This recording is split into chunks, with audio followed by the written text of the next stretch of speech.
Un tipo muy conocido de líneas son los cables UTP, Unshielded Twisted Pair, es decir, par trenzado no apantallado, conformado típicamente por 4 pares de conductores que están enroscados entre sí, formando así 4 líneas balanceadas. Hay distintas categorías de cables UTP que fueron apareciendo y modificándose a lo largo del tiempo para permitir mejores características de propagación de la señal. Una variante son los cables STP, Shielded Twisted Pair, par trenzado apantallado, donde se le agrega a cada par que conforma un UTP tradicional una malla conformada por papel aluminio que sirve justamente para proteger al par balanceado que va dentro de campos electromagnéticos externos y a su vez evitar que las señales que van por estos pares salgan de nuestra línea y generen ruido hacia otros equipos. Los cables FTP, Folded Twisted Pair, par trenzado con pantalla completa, son una variante de los cables UTP donde el conjunto de 4 pares tienen una única malla de aluminio que los recubre para mantener las características de aislación electromagnética que ya mencionamos. Los UTP categoría 1 son los típicos pares que se utilizan al día de hoy en telefonía. Pueden manejar baja velocidad de información, 1 megabyte por segundo, y no son los que se utilizan al día de hoy para transmisión de datos o para redes informáticas. Los UTP categoría 2 cuadriplican la velocidad de transmisión de los categoría 1. Se usó en las primeras redes de conexión de computadoras como las ARCnet y para los anillos de interconexión o token ring. Los UTP categoría 3 ya permiten el envío de voz y datos a mayor velocidad, más del doble de los de categoría 2, con mayor ancho de banda y están conformados por pares trenzados sin blindaje. Los de categoría 4 duplican la velocidad de transmisión de la categoría 3, también están formados por pares trenzados sin blindar y también tienen un ancho de banda que es el doble de los de categoría 3. Categoría 5, los más comunes al día de hoy desde el punto de vista comercial, manejan mucha más velocidad de transmisión de datos con un muy buen ancho de banda de 100 MHz. Una variante, la categoría 5E, que salió después de la categoría 6, entonces para ponerlo entre la 5 y la 6 se le agregó esa letra, es una versión mejorada de la categoría 5 que permite mayor longitud en la línea, sin tanta pérdida o atenuación de información. Esto se logró mejorando las características conductivas del material, haciéndolo prácticamente de cobre puro. La categoría 6, ya con velocidades del orden del gigabyte, con un ancho de banda de 250 MHz, de uso habitual en redes de alta velocidad. Y hasta el día de hoy, los de mejor calidad, los UTP categoría 7, que tienen 10 veces más velocidad que los de categoría 6, con un ancho de banda mucho mayor de 600 MHz y que permiten longitudes de línea superiores a los 100 metros sin necesidad de agregar repetidoras para volver a amplificar la señal que se va atenuando a medida que transcurre a través del cable.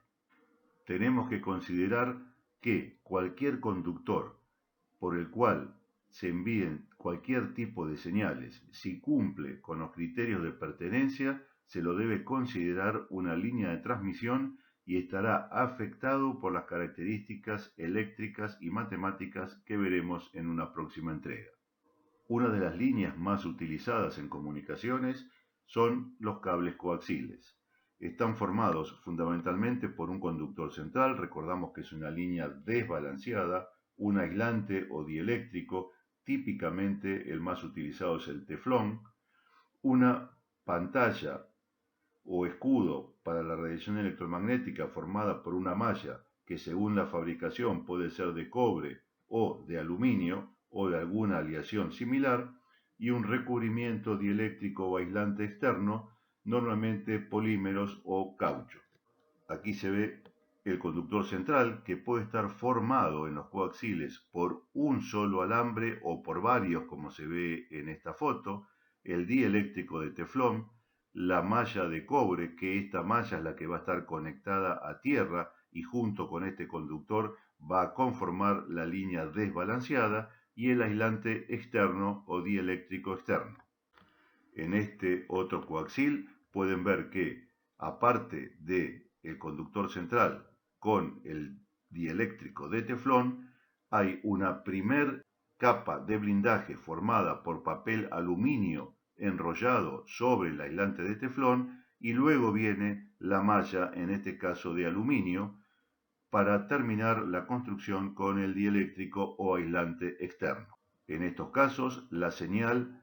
se envía entre el conductor central y la malla de aluminio o de cobre, como se ve en esta segunda foto.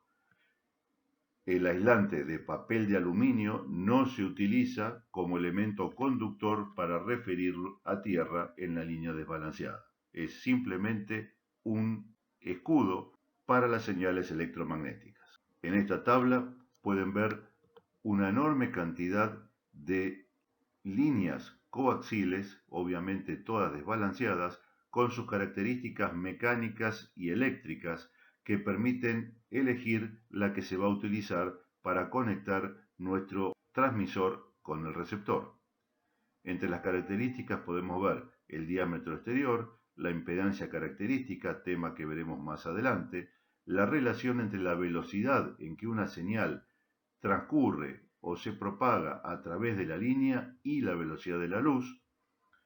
el peso cada 100 metros de coaxil,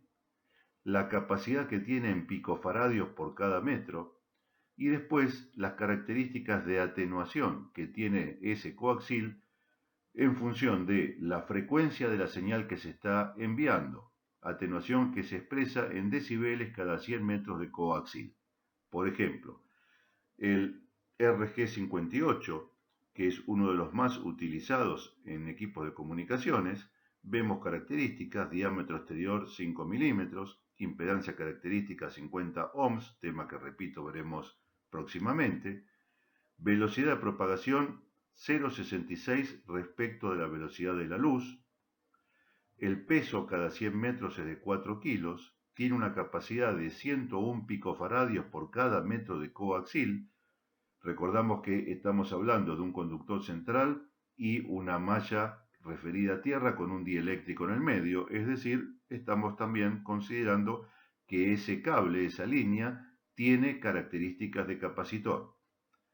Y aquí podemos ver, según la frecuencia de la señal que va a pasar por esa línea coaxil, cuál es la atenuación en decibeles cada 100 metros que usemos de conductor. Por ejemplo, a una frecuencia de 10 MHz tendremos una atenuación de 4,6 decibeles cada 100 metros de cable,